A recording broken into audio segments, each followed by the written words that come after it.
মার্কিন president Donald ট্রাম্পের আরোপ করা বৈশ্বিক শুল্ক বাতিল করেছে দেশটির সুপ্রিম কোর্ট। এই আদেশের পর মার্কিন প্রেসিডেন্ট ডোনাল্ড ট্রাম্প বিশ্বব্যাপী নতুন করে 10% শুল্ক আরোপের ঘোষণা দিয়েছেন। শুক্রবার হোয়াইট হাউসের সংবাদ সম্মেলনে ট্রাম্প আদালতের রায়কে ভয়াবহ আখ্যা দেন। তার বাণিজ্য নীতি প্রত্যাখ্যানকারী বিচারকদের মূর্খ বলে সমালোচনা করেন তিনি। হোয়াইট হাউস গত বছর বিশ্বব্যাপী শুল্ক ঘোষণা করেছিল, সেগুলোর বেশিরভাগই আদালত অবৈধ ঘোষণা করেছেন। এমন আদেশের পরপরই প্রেসিডেন্ট ট্রাম্প নতুন পরিকল্পনা সামনে এনেছেন।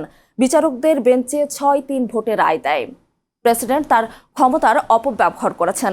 পরে শুক্রবার হোয়াইট হাউসে সংবাদ সম্মেলনে দেওয়া বক্তব্যে ট্রাম্প জানান, শুল্ক কার্যক্রম চালিয়ে যেতে তিনি অন্য আইনের আশ্রয় নেবেন। তার যুক্তি অনুযায়ী এই শুল্ক যুক্তরাষ্ট্রে বিনিয়োগ এবং উৎপাদনকে উৎসাহিত করে।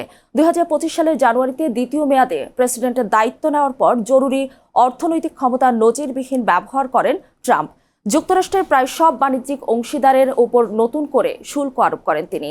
তার এই সিদ্ধান্ত বিশ্ব অর্থনীতিতে বড় ধরনের প্রভাব ফেলছে।